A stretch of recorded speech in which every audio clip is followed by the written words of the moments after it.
ಸ್ನೇಹಿತರೆ, ಮೀಡಿಯಾ ಮಾಸ್ಟರ್ಸ್ಗೆ ಸ್ವಾಗತ ಸುಸ್ವಾಗತ. ಗೆಳೆಯರೆ, ಪಾಕಿಸ್ತಾನದ ಮೇಲೆ ಆಪರೇಷನ್ ಸಿಂಧೂರ ಮಾಡಿದ್ದ ಕೇಂದ್ರ ಸರ್ಕಾರ ಸದನದಲ್ಲಿ ಪ್ರತಿಪಕ್ಷಗಳ ಮೇಲೆ ಕೂಡ ಭಯಾನಕ ವಾಗ್ದಾಳಿಯನ್ನು ಮುಂದುವರಿಸ್ತಾ ಇದೆ. ಸೋಮವಾರ ಆಪರೇಷನ್ ಸಿಂಧೂರ ಹಾಗೂ ಇನ್ನಿತರ ಪ್ರಶ್ನೆಗಳಿಗೆ ರಕ್ಷಣಾ ಸಚಿವ ರಾಜನಾಥ್ ಸಿಂಗ್ ಸುದೀರ್ಘ ಉತ್ತರ ಕೊಟ್ಟಿದ್ರು. ಮಂಗಳವಾರ ಆ ಕೆಲಸವನ್ನ ಗೃಹ ಸಚಿವ ಅಮಿತ್ ಶಾ ಮುಂದುವರಿಸಿದ್ರು. ಅವರದ್ದು ಯಥಾ ಪ್ರಕಾರ ಪ್ರತಿಪಕ್ಷಗಳ ಮೇಲೆ ಸರ್ಜಿಕಲ್ ಸ್ಟ್ರೈಕ್ ಮಾಡೋ ಥರ ಸ್ವಾತಂತ್ರ್ಯ ಕಾಲಘಟ್ಟದಿಂದ ಹಿಡಿದು ಮನಮೋಹನ್ ಸಿಂಗ್ ಸರ್ಕಾರದ ಅವಧಿಯವರೆಗೆ ಕಾಂಗ್ರೆಸ್ ಮತ್ತು UPA ಸರ್ಕಾರದ ಅವಧಿಯಲ್ಲಾದ ಉಗ್ರ ಕೃತ್ಯಗಳು, ದಾಳಿಗಳು, ಯುದ್ಧಗಳು, ಅದರ ಪರಿಣಾಮಗಳನ್ನು ವಿವರಿಸ್ತಾ ಪ್ರತಿಪಕ್ಷಗಳ ವಿರುದ್ಧ ಶಾ ಮುರ್ಕೊಂಡು ಬಿದ್ರು. ಹಾಗಾದ್ರೆ ಆಪರೇಷನ್ ಸಿಂಧೂರ್ ಬಗ್ಗೆ ಸದನದಲ್ಲಿ ಅಮಿತ್ ಶಾ ಕೊಟ್ಟ ಉತ್ತರಗಳೇನು? ಸದನದ ಒಳಗೆ ಮತ್ತು ಸದನದ ಹೊರಗೆ ನಿರಂತರವಾಗಿ ಪ್ರತಿಪಕ್ಷಗಳು ಕೇಳ್ತಾ ಇದ್ದ ಪ್ರಶ್ನೆಗಳಿಗೆ ಪ್ರಧಾನಿ ನರೇಂದ್ರ ಮೋದಿ ಸದನದಲ್ಲಿ ಕೊಟ್ಟ ಪ್ರತ್ಯುತ್ತರ ಹಾಗೂ ತಿರುಗೇಟುಗಳು ಹೇಗಿದ್ವು, ಪೆಹಲ್ಗಾಮ್ ಪಾತಕಿಗಳನ್ನು ನಮ್ಮ ಭದ್ರತಾ ಪಡೆಗಳು ಹೊಡೆದುಕೊಂಡದ್ದು ಹೇಗೆ ಅನ್ನೋ ಬಗ್ಗೆ ಒಂದಷ್ಟು ಮಾಹಿತಿಯನ್ನ ನಾವಿಲ್ಲಿ ನೋಡೋಣ.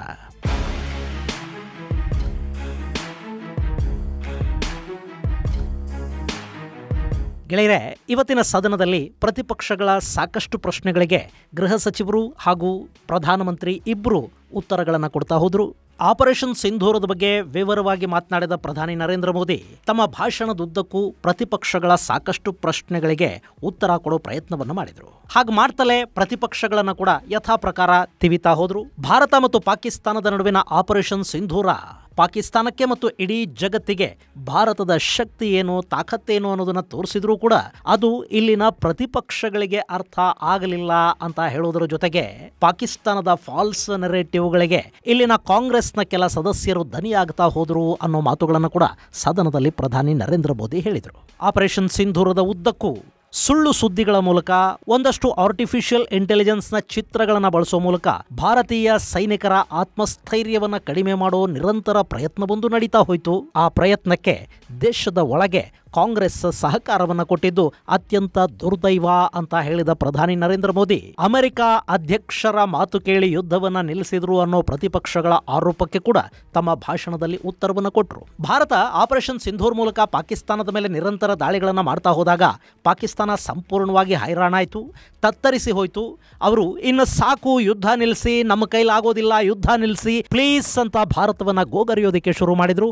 ಅಷ್ಟಾದ ನಂತರ ಪಾಕಿಸ್ತಾನದ DGMO ಭಾರತದ DGMO ಜೊತೆ ಮಾತುಕತೆಗಳನ್ನು ನಡೆಸಿದ ಮೇಲೆ ಅಲ್ಲೊಂದು ಕದನ ವಿರಾಮ ಉಂಟಾಯಿತೆ ಹೊರತು ಅದು ಯಾರ ಒತ್ತಡಕ್ಕೂ ನಡೆದದ್ದಲ್ಲ ಅಂತ ಹೇಳಿದ ಪ್ರಧಾನಿ ನರೇಂದ್ರ ಮೋದಿ ಆಪರೇಷನ್ ಸಿಂಧೂರ್ ನಡೀತಿದ್ದಾಗ 9ನೇ ತಾರೀಕು ರಾತ್ರಿ ಅಮೆರಿಕದ ಉಪಾಧ್ಯಕ್ಷ JD ವ್ಯಾನ್ಸ್ ಅವರ ಕರೆ ನನಗೆ ಬರುತ್ತೆ. ಸುಮಾರು 1 ಗಂಟೆಗೂ ಹೆಚ್ಚು ಕಾಲ ಅವರು ನನ್ನ ಜೊತೆ ಮಾತಾಡೋದಕ್ಕೆ ಪ್ರಯತ್ನವನ್ನ ಮಾಡ್ತಾನೆ ಇದ್ರು. ನಾನು ಸೇನಾ ಪಡೆಗಳ ಜೊತೆ ಮೀಟಿಂಗ್ ಅಲ್ಲಿದ್ದೆ, ಹೀಗಾಗಿ ಅವರ ಕರೆಯನ್ನ ಸ್ವೀಕರಿಸೋದಕ್ಕೆ ಸಾಧ್ಯ ಆಗಲಿಲ್ಲ. ಮೀಟಿಂಗ್ ಮುಗಿಸ್ಕೊಂಡು ಬಂದ ನಂತರ ನಾನೇ JD ವ್ಯಾನ್ಸ್ಗೆ ವಾಪಸ್ ಕರೆ ಮಾಡಿದೆ. ಆ ಸಂದರ್ಭದಲ್ಲಿ ವ್ಯಾನ್ಸ್ ಪಾಕಿಸ್ತಾನ ಭಾರತದ ಮೇಲೆ ಭಯಾನಕ ದಾಳಿಯನ್ನ ಮಾಡುತ್ತೆ ಅನ್ನೋ ಮಾಹಿತಿಯೊಂದನ್ನು ಕೊಟ್ಟರು. ಅದಕ್ಕೆ ನಾನು ಅವರಿಗೆ ಪ್ರತ್ಯುತ್ತರವನ್ನೂ ಕೊಟ್ಟಿದ್ದೆ. ಅಂಥದ್ದೇನಾದರೂ ದಾಳಿಯನ್ನ ಪಾಕಿಸ್ತಾನ ಮಾಡೋದೇ ಆದರೆ ಅದಕ್ಕಿಂತಲೂ ಭಯಾನಕ ದಾಳಿಯನ್ನ ಭಾರತ ಮಾಡುತ್ತೆ ಮತ್ತು ಮುಂದಿನ ಪರಿಣಾಮಗಳಿಗೆ ಪಾಕಿಸ್ತಾನ ಹೊಣೆಯಾಗಬೇಕಾಗತ್ತೆ ಅನ್ನೋ ಮಾತನ್ನ ನಾನು ಅಮೆರಿಕದ ಉಪಾಧ್ಯಕ್ಷ JD ವ್ಯಾನ್ಸ್ ಅವರಿಗೆ ಹೇಳಿದೆ. ಇದಾಗಿದ್ದು 9ನೇ ತಾರೀಕು ರಾತ್ರಿ ಮತ್ತು 10ನೇ ತಾರೀಕು ಬೆಳಗಿನ ಹೊತ್ತಿಗೆ ಪಾಕಿಸ್ತಾನದ ಏರ್ ಬೇಸ್ಗಳು ಸೇರಿದ ಹಾಗೆ ಅವರ ಸೇನೆಯ ಬಹುತೇಕ ಶಕ್ತಿಯನ್ನ ಭಾರತೀಯ ಪಡೆಗಳು ನಾಶಗೊಳಿಸಿದ್ವು ಅನ್ನೋ ಮಾತನ್ನ ಪ್ರಧಾನಿ ನರೇಂದ್ರ ಮೋದಿ ಸದನದಲ್ಲಿ ತಿಳಿಸಿದ್ದಾರೆ. ಇಲ್ಲಿ ತಮ್ಮ ಭಾಷಣದುದ್ದಕ್ಕೂ ನರೇಂದ್ರ ಮೋದಿ ಕಾಂಗ್ರೆಸ್ಸಿಗರನ್ನ ಪೇಚಿಗೆ ಸಿಲುಕಿಸ್ತಾ ಹೋಗ್ತಿದ್ರೆ, ಮೋದಿ ಅವರಿಗಿಂತಲೂ ಮೊದಲು ಸದನದಲ್ಲಿ ಭಾಷಣ ಮಾಡಿದ ಅಮಿತ್ ಶಾ ಕೂಡ ಇದೇ ಪ್ರಯತ್ನವನ್ನು ಮಾಡಿದರು ಮತ್ತು ಆಪರೇಷನ್ ಸಿಂಧೂರ್ನ ಜೊತೆಗೆ ಆಪರೇಷನ್ ಮಹದೇವ್ ಬಗ್ಗೆ ಕೂಡ ಅಮಿತ್ ಶಾ ಸಾಕಷ್ಟು ಮಾಹಿತಿಯನ್ನ ಸದನದ ಮುಂದೆ ಹಂಚಿಕೊಂಡ್ರು. ತಮ್ಮ ಪ್ರತಿ ಮಾತಲ್ಲೂ ವಿರೋಧ ಪಕ್ಷಗಳಿಗೆ ಕಾಲೆಳಿತಾ ಹೋದರು.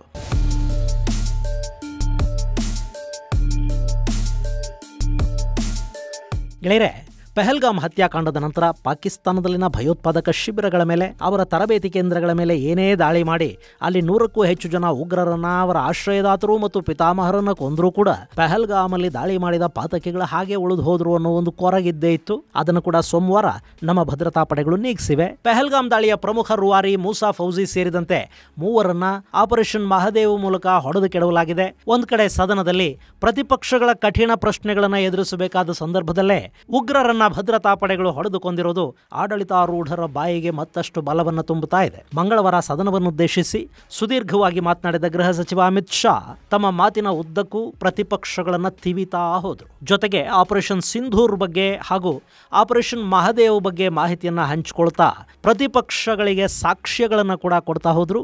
ಅಮಿತ್ ಶಾ ವ್ಯಗ್ರರಾಗೋದಕ್ಕೆ ಕಾರಣವಾಗಿದ್ದು ಇತ್ತೀಚೆಗೆ ಕಾಂಗ್ರೆಸ್ನ ನಾಯಕ ಹಾಗೂ ಮಾಜಿ ಗೃಹ ಸಚಿವ ಪಿ ಚಿದಂಬರಂ ಅವರ ಒಂದು ಹೇಳಿಕೆ. ಕೆಲ ಬಾರಿ ನಮ್ಮ ನಾಯಕರಿಗೆ ಅದೇನಾಗುತ್ತೋ ಗೊತ್ತಿಲ್ಲ, ರಾಜಕೀಯಕ್ಕಾಗಿ ಮಾತಾಡ್ತಾರಾ ಅಥವಾ ಅಟೆನ್ಷನ್ ಗಳಿಸೋದಕ್ಕೆ, ಪ್ರಚಾರವನ್ನು ಪಡೆಯೋದಕ್ಕೆ, ನಾವೂ ಜೀವಂತವಾಗಿದ್ದೀವಿ ಅನ್ನೋದನ್ನು ತೋರಿಸ್ಕೊಳ್ಳೋದಕ್ಕೆ ಮಾತಾಡ್ತಾರಾ ಗೊತ್ತಿಲ್ಲ. ಆದರೆ ಚಿದಂಬರಂ ಪಹಲ್ಗಾಮ್ ಆರೋಪಿಗಳು ಪಾಕಿಸ್ತಾನದಿಂದಲೇ ಬಂದಿದ್ರು ಅಂತ ಹೇಳೋದಕ್ಕೆ ಏನು ಸಾಕ್ಷ್ಯ ಇದೆ ಅಂತ ಕೇಳಿಬಿಟ್ಟಿದ್ರು. ಇದು ಪಾಕಿಸ್ತಾನವನ್ನು ಸಮರ್ಥಿಸಿಕೊಳ್ಳೋ ಥರದ ಮಾತು. ಈ ಮಾತನ್ನ ಯಾರೋ ತಲೆಮಾಸಿದವನು ಹೇಳಿದ್ದಿದ್ರೆ ಅವಿವೇಕಿಯ ಮಾತು ಅಂತ ಸುಮ್ಮನಾಗಬಹುದಿತ್ತು. ಆದರೆ ಸುದೀರ್ಘ ಕಾಲ ರಾಜಕಾರಣದಲ್ಲಿದ್ದು ಕೇಂದ್ರ ಸಚಿವರಾಗಿದ್ದು ಪಾಕಿಸ್ತಾನ ಮೂಲದ ಭಯೋತ್ಪಾದಕರ ಸಮಸ್ಯೆಯನ್ನು ಎದುರಿಸಿದ ಮಾಜಿ ಗೃಹ ಸಚಿವರು ಆಡೋ ಮಾತಿದಾಗಿರಲಿಲ್ಲ.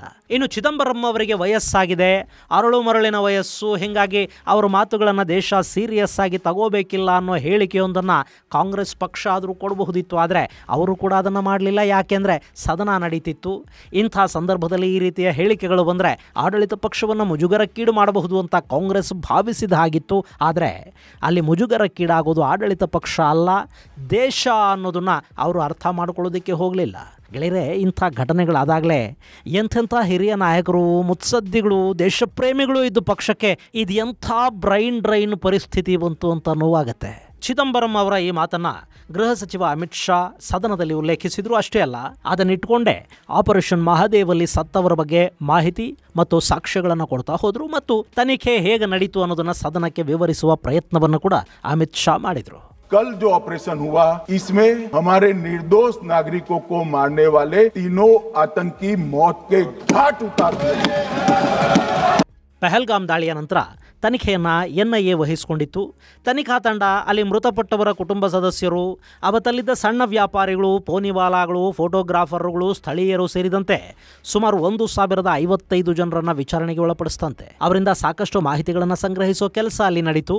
ಆ ನಂತರ ಉಗ್ರರಿಗೆ ಆಶ್ರಯ ಕೊಟ್ಟ ಬಶೀರ್ ಹಾಗೂ ಪರ್ವೇಜ್ ಅನ್ನೋ ಇಬ್ಬರನ್ನು ಬಂಧಿಸಲಾಯಿತು. ಅವರ ವಿಚಾರಣೆ ಕೂಡ ಅಲ್ಲಾಯಿತು.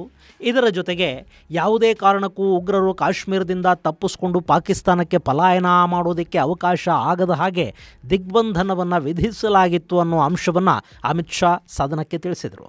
पर्यटकों, खच्चर वालों, ऊनी वालों, फोटोग्राफर, कर्मचारियों, विभिन्न दुकान में काम करने वाले लोगों, कुल मिलाकर 1055 लोगों की लंबी 3000 घंटे से ज्यादा पूछताछ इंफॉर्मेशन के लिए की गई और इस सबको वीडियो पर रिकॉर्ड कर. ಹಾಗೆ ಈ ಉಗ್ರರು ದಾಚಿಗಂ ಪ್ರದೇಶದಲ್ಲಿದ್ದಾರೆ ಅನ್ನೋ ಮಾಹಿತಿ ಸಿಕ್ಕ ನಂತರ ಅವರ ಕಮ್ಯುನಿಕೇಷನ್ಗೆ ಕಿವಿ ಇಡೋ ಕೆಲಸವನ್ನ ಭದ್ರತಾ ಪಡೆಗಳು ಮಾಡಿದ್ವು. ಗೆಳೆಯರೆ, ಇಲ್ಲಿ ಉಗ್ರರು ಚೈನಾದ ಕಮ್ಯುನಿಕೇಷನ್ ಸಿಸ್ಟಮ್ ಅನ್ನು ಬಳಸ್ತಾ ಇದ್ರು. ಆ ರೇಡಿಯೋ ಸಿಗ್ನಲ್ಗಳನ್ನು ಆಧರಿಸಿ ಅವರು ಅಡಗಿ ಕೂತ ಸ್ಥಳವನ್ನು ನಿಖರವಾಗಿ ಪತ್ತೆ ಮಾಡೋದಕ್ಕೆ ಸಾಧ್ಯ ಆಯಿತು ಮತ್ತು ಕುರಿಗಾಹಿಗಳು ಕೂಡ ಅಲ್ಲಿ ಅಪರಿಚಿತರು ಅಡಗಿ ಕೂತಿರೋದನ್ನು ಖಚಿತಪಡಿಸಿದರು. ಇನ್ನಿವರು ಬಳಸಿದ ಚೈನಾ ಕಮ್ಯುನಿಕೇಷನ್ ಸಿಸ್ಟಮ್ಗಳನ್ನೇ ಪಹಲ್ಗಾಮ್ ದಾಳಿಯ ಸಂದರ್ಭದಲ್ಲಿ ಕೂಡ ಬಳಸಲಾಗಿತ್ತು ಅನ್ನೋದು ಖಚಿತವಾದ ನಂತರ ಅಲ್ಲಿ ಅಡಗಿ ಕೂತವರು ಬೇರೆ ಯಾರೂ ಅಲ್ಲ, ಅಮಾಯಕ ಪ್ರವಾಸಿಗರ ರಕ್ತ ಹರಿಸಿದ ಪಾತಕಿಗಳು ಅನ್ನೋದನ್ನು ಭದ್ರತಾ ಪಡೆಗಳು ಖಚಿತಪಡಿಸಿಕೊಂಡ್ವು. ಇನ್ನು ಅಮಿತ್ ಶಾ ಹೇಳಿರೋ ಹಾಗೆ ಉಗ್ರರನ್ನು ಕೊಂದ ನಂತರ ಕೂಡ ಅವರು ಪಹಲ್ಗಾಮ್ ಪಾತಕಿಗಳೇ ಅನ್ನೋದನ್ನು ಮೊದಲು ಬಹಿರಂಗಪಡಿಸೋದಕ್ಕೆ ಹೋಗಲಿಲ್ಲ. ಬದಲಿಗೆ ಅವರ ದೇಹಗಳನ್ನು ಶ್ರೀನಗರಕ್ಕೆ ತರಲಾಯಿತು. ಆ ನಂತರ ಈ ಹಿಂದವರಿಗೆ ಆಶ್ರಯ ಕೊಟ್ಟ ಕಾರಣಕ್ಕೆ ಬಂಧಿತರಾದ ಉಗ್ರರಿದ್ರಲ್ಲ, ಅವರನ್ನು ಕರ್ಕೊಂಡು ಬಂದು ಈ ದೇಹಗಳನ್ನು ಗುರುತಿಸುವ ಕೆಲಸ ನಡೀತು. ಅವರು ಖಚಿತಪಡಿಸಿದ ನಂತರ ಅಷ್ಟೇ ಸತ್ತವರು ಯಾರು ಅನ್ನೋದನ್ನು ಬಹಿರಂಗಪಡಿಸಿದ್ದು ಅಂತ ಅಮಿತ್ ಶಾ ಹೇಳಿದ್ದಾರೆ. ಇನ್ನು ಅವರು ಪಾಕಿಸ್ತಾನಿಗಳೇ ಅನ್ನೋದಕ್ಕೆ ಚಿದಂಬರಂ ಮತ್ತು ಅವರ ಪಕ್ಷಕ್ಕೆ ಸಾಕ್ಷಿಗಳನ್ನು ಕೊಡಬೇಕಲ್ಲ, ಅದಕ್ಕೆ ಸಂಬಂಧಪಟ್ಟ ಒಂದಷ್ಟು ಅಂಶಗಳನ್ನು ಕೂಡ ಗೃಹ ಸಚಿವ ಶಾ ಸದನದ ಮುಂದಿಟ್ಟರು. ಆ ಉಗ್ರರನ್ನು ಕೊಂದ ನಂತರ ಅವರ ಬಳಿ ಸಿಕ್ಕ ಒಂದು M9 ಹಾಗೂ 2 AK-47 ರೈಫಲ್ಸನ್ನು ವಿಶೇಷ ವಿಮಾನದಲ್ಲಿ ಚಂಡೀಗಢದ ಫೋರೆನ್ಸಿಕ್ ಸೈನ್ಸ್ ಲ್ಯಾಬ್ಗೆ ಕಳುಹಿಸಿಕೊಡಲಾಯ್ತಂತೆ. ಪಹಲ್ಗಾಮಲ್ಲಿ ಹಾರಿದ ಗುಂಡುಗಳು ಹಾಗೂ ಈ ಬಂದೂಕುಗಳಿಂದ ಹಾರಿದ ಗುಂಡುಗಳು ಒಂದೇನಾ ಅಲ್ವಾ ಅನ್ನೋದನ್ನ ಪರೀಕ್ಷೆಗೆ ಒಳಪಡಿಸಲಾಯಿತು. ಆ ಪರೀಕ್ಷೆಯಲ್ಲಿ ಉಗ್ರರ ಬಳಿ ಸಿಕ್ಕ ಬಂದೂಕುಗಳೇ ಪಹಲ್ಗಾಮಲ್ಲಿ ಗುಂಡು ಹಾರಿಸಿದ್ದು ಅನ್ನೋದು ಖಚಿತ ಆಯಿತು. ಅಲ್ಲಿಗೆ ನಮ್ಮ ಭದ್ರತಾ ಪಡೆಗಳು ಕೊಂದಿರುವುದು ಪಹಲ್ಗಾಮ್ ಅಪರಾಧಿಗಳನ್ನೇ ಅನ್ನೋದು ರುಜುವಾಯಿತು. ಈ ವಿಷಯವನ್ನು FSLನ ತಜ್ಞರು ಬೆಳಗಿನ ಜಾವ ನನಗೆ ವಿಡಿಯೋ ಕರೆ ಮೂಲಕ ತಿಳಿಸಿದ್ದಾರೆ ಅಂತ ಅಮಿತ್ ಶಾ ಸದನಕ್ಕೆ ವಿವರಿಸಿದರು.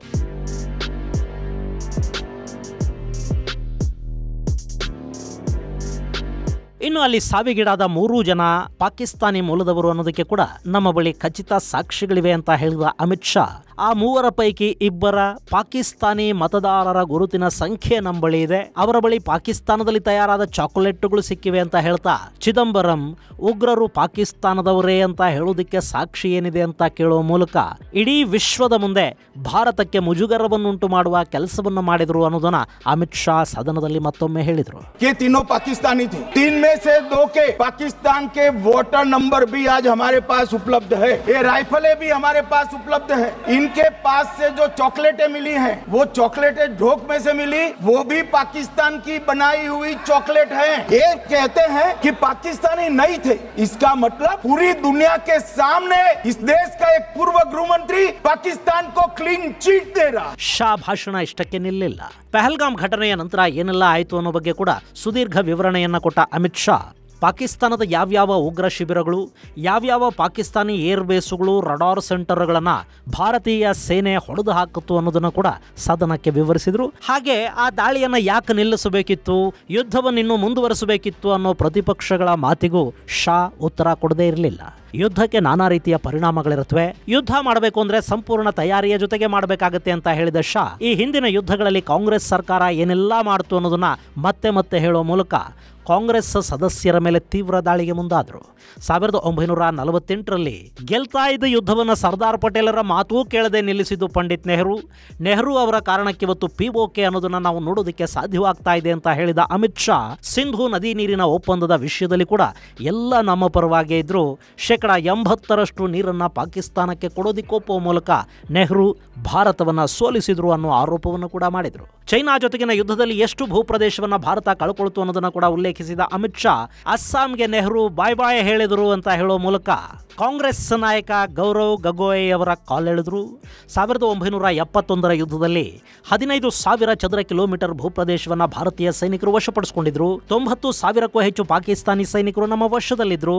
ಅವತ್ತು ಶಿಮ್ಲಾ ಒಪ್ಪಂದವನ್ನ ಮಾಡಿಕೊಂಡ ಇಂದಿರಾ ಗಾಂಧಿ POKಯನ್ನ ವಾಪಸ್ಸು ಕೂಡ ಕೇಳಲಿಲ್ಲ, ಬದಲಿಗೆ ಭಾರತೀಯ ಯೋಧರು ಗೆದ್ದ ಭೂಮಿಯನ್ನ, ಬಂಧಿತ ಪಾಕ್ ಸೈನಿಕರನ್ನ ವಾಪಸ್ ಕಳುಹಿಸಿಕೊಟ್ರು ಅಂತ ಹೇಳ್ತಾ ಅವತ್ತು ಫೀಲ್ಡ್ ಮಾರ್ಷಲ್ ಮಾಣಿಕ್ ಶಾ ಹೇಳಿದ್ದ ಒಂದು ಮಾತನ್ನು ಕೂಡ ಕೋಟ್ ಆನ್ ಕೋಟ್ ಹೇಳೋದಕ್ಕೆ ಅಮಿತ್ ಶಾ ಮರಿಲಿಲ್ಲ.